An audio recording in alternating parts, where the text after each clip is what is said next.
خالد، عمري 19 سنة. طبعا كنت عايش في اكتوبر في حي كويس جدا، بس اهلي كانوا ناس على قدهم. طبعا عمري 19 سنة. الحكاية اللي بحكي لكم عنها دي اللي انا مريت بيها، وقعدت فترة تعبان لدرجة ان انا اكتشفت ان انا سنة عدت من عمري وانا راقد تعبان. السلام عليكم ورحمة الله وبركاته. وحشوني احلى ناس في الدنيا، احلى جمهور بيدعم احلى ست مصرية، هي هناء الاسطورة. الناس اللي دايما بتنورني اصلا يا جماعة انتم شرف فوق راس الست المصرية. بشكر كل جمهوري وكل الناس اللي بتدعم احلى اسطورة على راسي من فوق. طبعا الناس اللي بتقول لي هناء في حاجات كده مش هينفع اقولها عشان مش عايزة ازعل الناس مني، انتوا جمهوري ومتابعيني، والاسطوره اتعودت تحترم كل الناس المحترمه، لان الاسطوره هناء عبده من عباد الله، عبده فقيره على الله، ومن تواضع لله فربنا رفعه. خلي بالكم بس انا عايزه اقول لكم كلمتين ابرك من قلب. مش معنى ان انا هناء الاسطوره وان انا هرم وان انا التمثيليه دي، كل دي تمثيليات كدابه. انا ست من عباد الله وعبده على الله، وكل ما البني ادم يتواضع وبيحمد ربنا فربنا بيزيده وبيكرمه. وانا من قلبي اللهم ارزق امه محمد، وارزق عبادك الصالحين الطيبين، وارزق كل الناس اجمعين. لو في حد زعلان مني والله العظيم انا بحبكم من قلبي، بس ساعات يعني في ناس قصدها كده بالعين، بتحب تغلط فيا، بتحب تشتمني، بتحب حاجات كتير. انا قلت مره قبل كده انا هناء سيبكم من اسطوره وسيبكم من الكلام ده كله، قلت انا عبده من عباد الله ومن تواضع لله فربنا رفع شأنه. ربنا حب البني ادم البسيط، البني ادم اللي على الله، وانا زلمه فقيره وعبده من عباد الله. اللهم دمها عليا نعمه واحفظها من الزوال. الحمد لله يا رب. الحمد لله على حاجه واحده بس، عارفين ايه هي؟ حب ربنا ليا، ومن حب ربه فحب في عباد الله الصالحين الطيبين، ومن كره ربه فكره في عباد الله فنزل الملائكه لكل البشر كره فلان في ابن فلان. فانا عشان ربنا حبيبني الحمد لله، ربنا حبيبني عشان انا عمري ما عصيت ربنا وعمري ما عملت اي حاجه تغضب ربنا. الفلوس مش كل حاجة، ها يا ناس يا اللي بتدوروا على الفلوس، الفلوس ما بتعليش الا النفوس المريضة. اوعي في يوم من الايام يا شاطرة تبيعي نفسك عشان الماني. الفلوس مش كل حاجة، دوري على السترة، دوري ان انت تكوني رافعة وشك قدام اهلك او قدام ولادك او قدام زوجك اذا كنت متزوجة. اللهم استرنا فوق الارض واسترنا تحت الارض واسترنا يوم العرض عليك. دوري على السترة احسن ما تدوري على انتوا عارفين؟ هقول لكم على سر ولا نبدا القصه؟ نقول السر احسن. انتوا عارفين يا حلوين ايه الفرق بيني وبين الناس؟ الفرق بيني وبين الناس ان انا واحده ما بحبش الكاشات، ما بحبش الفلوس. تقولوا كده زلمه فقيره. الفقر مش عيب، العيب ان احنا نبيع نفسينا عشان 1000 و2000 و3000. واحد يضحكني يقول لي يا هناء ينفع اساعدك؟ يلا يا طيب، ما ينفع تصوري لي مقطع؟ مقطع مين يا ابن المقطعه؟ اديني فلت عليكم. مقطع مين ياض؟ يبقى انت ما تعرفش انا مين كويس ياض. قبل ما تعرف انا مين اسال عني يا واد، انا اسمي لوحده ترند على الساحه. ها انا مين؟ انا عبد على الله، بس ما بيعش نفسي ياض عشان الفلوس. ها وعمري ما اعرض جسمي للبيع. انا ست على الله بسيطه. يلا مش مهم، خلينا بقى في قصتنا. واقول لك ايه يا واد، بطلنا اللي يعطلنا يا عبد الله.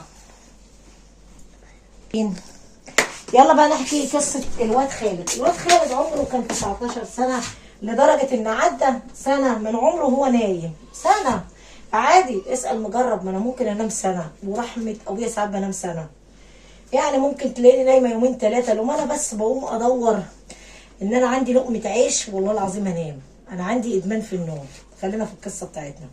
الواد خالد الله اكبر عليه ساكن في اكتوبر، حي اكتوبر. طبعا مش اي حد يسكن في اكتوبر يعني، لا اما الناس اللي مقدمه على شقق السيسي، لا اما الناس اللي مليارديره. الشقق ديت بيتقدم لها زي 100,000 جنيه مقدما، وتدفع كل شهر 8 او كل 3 شهور 8-9,000. المهم هو بقى والده بسم الله ما شاء الله يعني موظف بيخصمه من المرتب ما شاء الله يعني.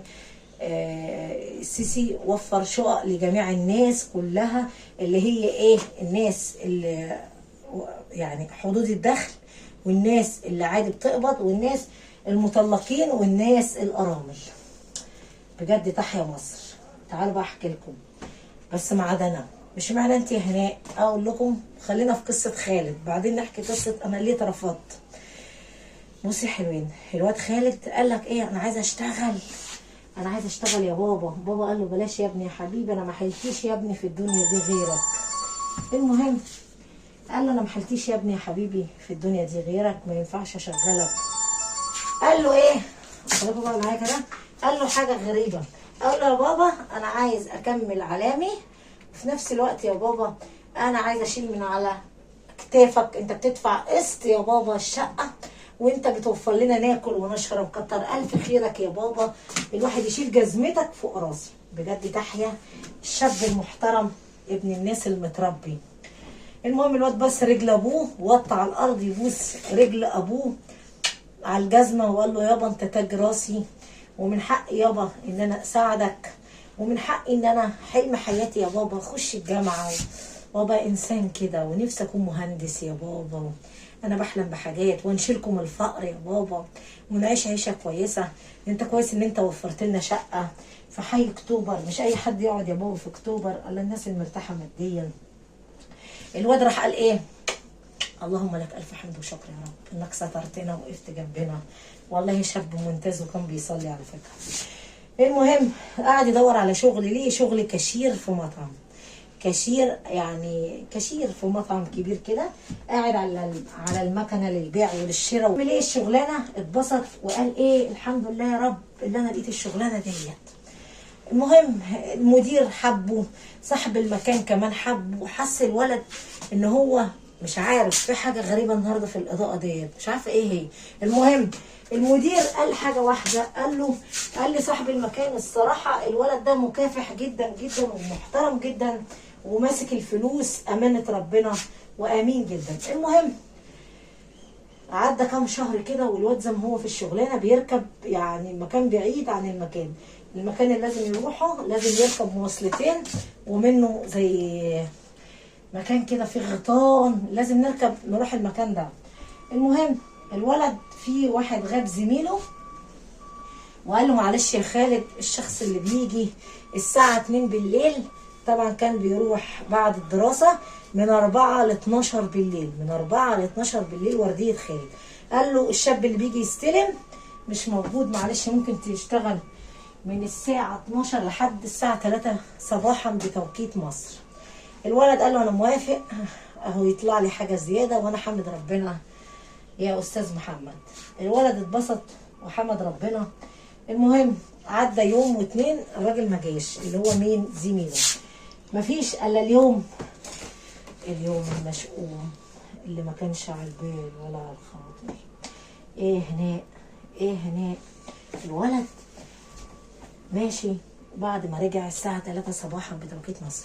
على فكرة أنا عايزة أقول لكم على حاجة، في مناطق هنا خطيرة لدرجة إن إحنا ما ينفعش نمشي فيها الساعة 3 صباحا بتوقيت مصر، الدنيا تبقى فاضية. الواد مشي ليه إيه؟ بصوا الصوت ده كده، الواد اتخض، في صوت نفس ماشي جنبه، في صوت رجل، أنا ماشية في صوت هوا، في صوت نفس حد ماشي جنبه.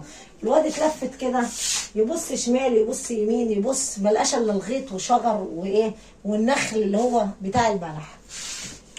المهم يا بنتي هناء كملي، حط لايك دلوقتي وسبسكرايب وكومنت. طبعا يا حلوين الواد بص كده قاعد يبص ملقاش الا النخل، بص لقي عيون بتنور جامد، بص قاعد يبص تاني ليه العيون بتتحرك معاه وهو بيمشي، كل ما يمشي على الجرف الشجر والنخل العيون بتتحرك معاه.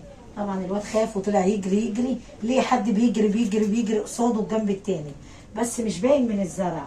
اوكي الواد طبعا مخضوض وخايف، طلع يجري تاني ليه كلب اسود طلع وراه، بس الدرجه كلب يعني ضخم لدرجه ان احنا ممكن يكون انا ذات نفسي ضخم زي الاسد كده.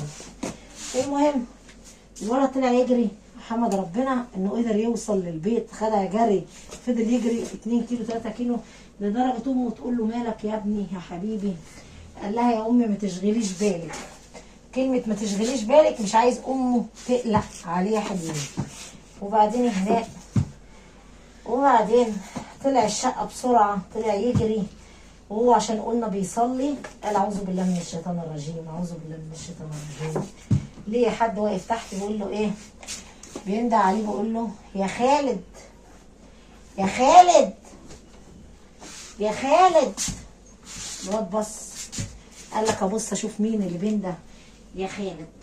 لا يبص يشوف مين اللي بينده يا خالد. بص لقي كلب في الارض بينده يا خالد، نفس الكلب. الواد قال اعوذ بالله من الشيطان الرجيم، بسرعه بسرعه بسرعه راح قافل البلكونه. يا حلوين اللي هي في البلكونه، الواد من كتر الخوف طلع يجري الصراحه، وقفل يا حلوين البلكونه من كتر ايه؟ من كتر الخوف قفل البلكونه وطلع يجري. بس الطريقه انه دخل الاوضه وقفل على نفسه، وللاسف ما كانش في حد موجود في الغرفه غيره. المهم سكت كده، استعاذ بالله من الشيطان، وراح اتوضى ويصلي. احنا قلنا ده مؤمن بالله. اللي راح اتوضى وصلى واستعاذ بالله، عدى يوم الاب جه حاسس ان ابنه مستخبي. يلا يا ابني عشان تروح الشغل. قال له لا يا بابا انا مش هروح، انا مأجز يومين. طب قال له انا هتصل بالمدير اقول له ان انا مش رايح. هو اتصل قال له حضرتك يا فندم انا عندي برد وممكن اقعد استريح يومين عشان انا كنت شغال مكان الولد الغايب. المهم يا حلوين حصل حاجه قلبت كل الموضوع. خد اجازه وقال لك ايه اقعد اكني شويه، يا ريت تيجي بقى على كده. لا لا لا لا، الجن يقوم طافي لنا ايه؟ الجن يقوم طافي لنا الاضاءه. اي أيوة والله، اي قصه جن الجن يقوم ايه؟ قال لي يا هناء بتعكسيها عليا. المهم يا حلوين ركزوا بقى معايا في النقطه دي. الواد عمل ايه؟ كل شويه يسمع واحد بينده يا خالد، يقوم قافل بسرعه البلكونه. ماشي ماشي. وبعدين هناء، وبعدين الغريبه بقى ان في حاجه حصلت ما كانتش تخطر على بالكم. بص يا حلوين، المهم جه في يوم قعد ينده يا خالد، يا خالد اصحى يا خالد.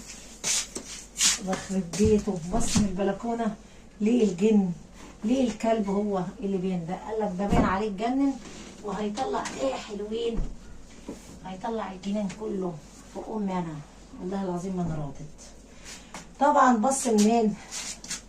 بص يا حلوين من البلكونه، لانه هو يا حلوين يعمل ايه بقى الواد؟ سكت كده قال اعوذ بالله من الشيطان الرجيم، اعوذ بالله من الشيطان الرجيم. لقي الباب الساعه 2 بالليل بيخبط عليه، نفس التوقيت اللي طلع فيه الكلب. قال ايه؟ مردش. راح سمع صوت واحد بيقول يا خالد افتح يا ابني يا حبيبي، يرضيك افضل واقف على الباب كده؟ صوت الاب.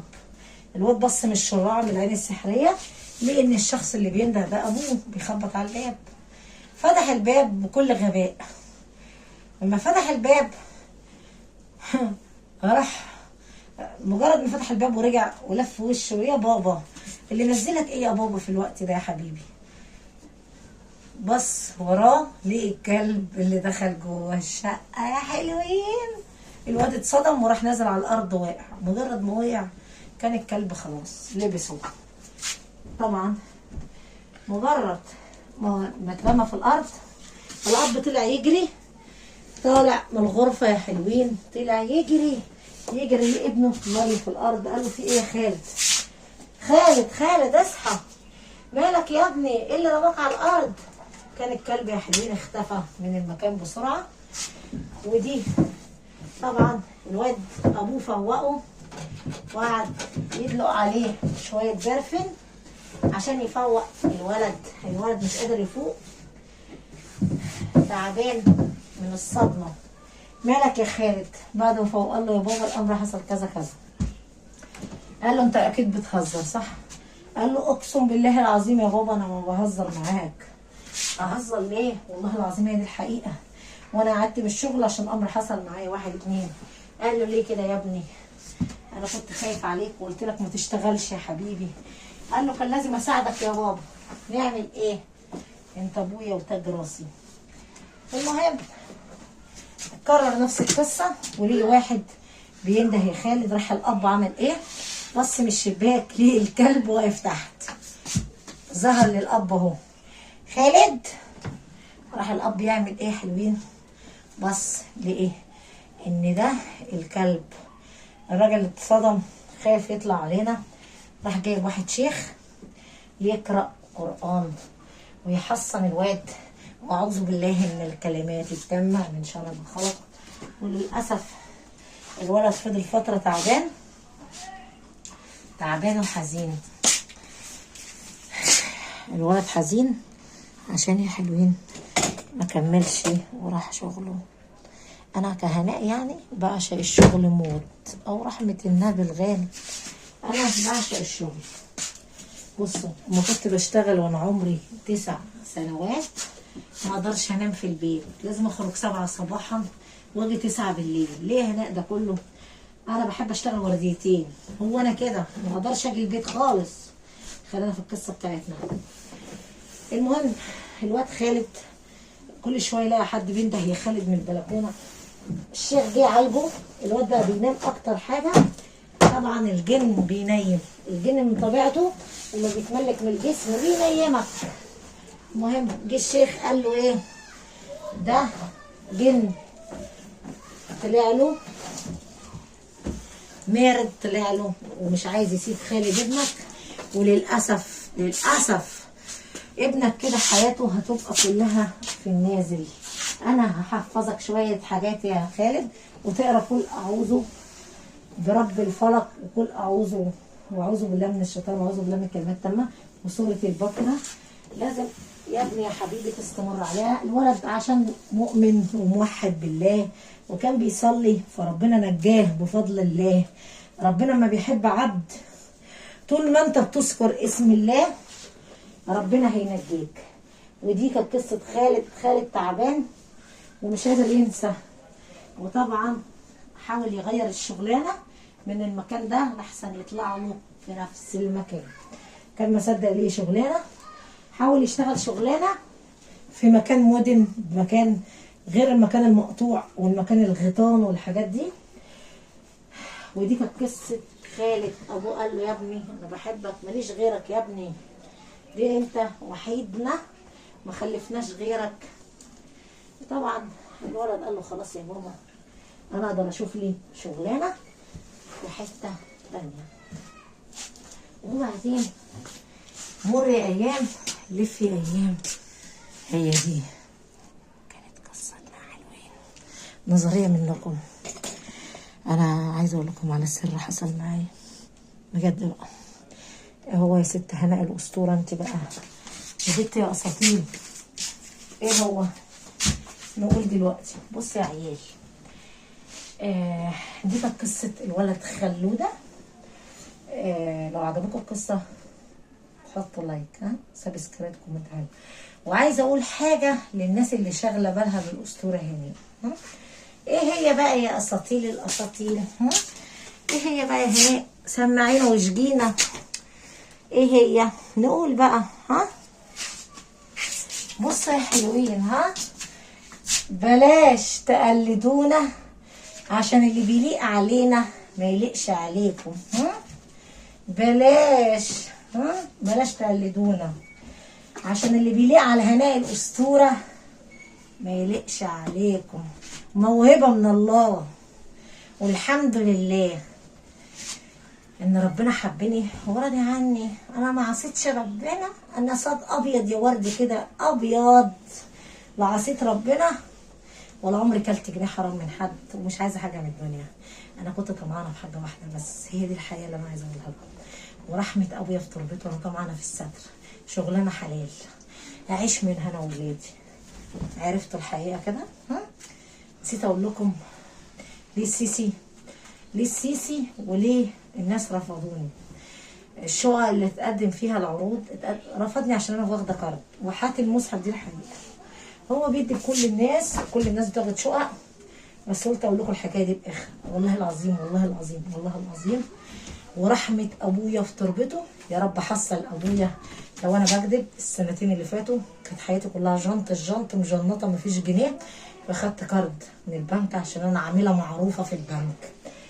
المهم بسد بقى ايه، بشتغل بسد القرض وبحاول اجمع خلو. نظريه منكم واحده زي واخده قرض، هتجمع الخلو بقى منين؟ عشان كده احنا لسه قاعدين، لسه هناك قاعده في التربه. المخزن ده نسيت اقول لكم فيه عفاريت، ولسه حمد ربنا وقاعده حلوين فيه، قاعده فيه الحمد ربنا وشكراه. انا عندي اسد القرض الاول وايجاري، بعدين ربنا يسهل. ربنا هو الواحد الاحد الصمد اللي ما بينامش، هو رب قلوب. ودي كانت قصه الواد خالد. قصته كان شاب مكافح وعمره 19 سنه. ممكن تمشي في الشارع وربنا يبليك باي حاجه كده، احمد ربنا ان انت عايش، مش بين الحياه والموت. احمد ربنا انك عايش، مش عندك مرض ولا عندك كانسر ولا عندك اي حاجه. يا ريتك انت ياض اول ما تقوم من النوم الصبح تذكر ربنا وتصلي على حبيبك هو محمد صلى الله عليه وسلم وتحمد ربنا. ودي كانت قصتنا. بلاش تمشي يا واد في مكان مقطوع عشان هنلاقي الاسطوره بتخاف عليك، الاساطين بيخافوا عليك. المهم لو عجبتكم القصه النهارده تحطوا لايك وسبسكرايب، كومنت حلو كده، نشجع احلى اسطوره، ونقول للناس الحلوين اللي بيقلدونا بلاش تقلدونا، عشان اللي بيليق على الاساطيل دي موهبه من الله، موهبه. ما ينفعش انا اجيب ممثل ومغني انفع اطلع اغني زيه. كلامي صح يا عيال؟ قولوا لي انت صح يا اساطير. هسعد واحده في الدنيا لو حطيت لايك كومنت حلو. ونشكر الناس اهل السعوديه، اهل الكرم والادب والاحترام، اكيد انتوا على راسي. الناس اللي تنزل على كلمه تشكرات تحط مبلغ للاسطوره. اكتشفت ان السعوديين كتروا قوي بجد. انا بشكركم من قلبي يا احلى سعوديايه، يا احلى دوله عربيه، على ذوقكم واحترامكم للاسطوره وعلى تقديركم لاحلى اسطوره. الناس اللي بتنزل هتلاقي كلمه تشكرات تحت الفيديو، وجنب كلمه تنزيل هتلاقي كلمه شكرا تدوس عليها. هو بينزل يدوس عليها ويحط مبلغ رمزي الهناء برضو على راسي، حتى لو مبلغ قليل ده فخر وشرف ليا يا عرب. شكرا كتير على ذوقك، شكرا لكل الناس المحترمه اللي بتحب الاسطوره. انا بس عايزه منك، مش عايزه فلوس ولا عايزه حاجه. الناس اللي مش عايزه تساعد لو سمحت يا فندم لو حطيت لايك يبقى شرف ليا واحترام على راسي. انا ست مصريه وتعودت احترم الناس اللي زيكم. برضو لو انت مصري على راسي، لو انت كويتي، لو انت اماراتي، اي دوله، لو انت قطري، اي دوله عربيه، فوق راس الست المصريه. الست اللي قدامكم دي ست مكافحه وست راجل وجابها راجل، وبمثل مصر وبنت مصر. بحبكم كتير واتمنى ان القصه تكون عجبتكم.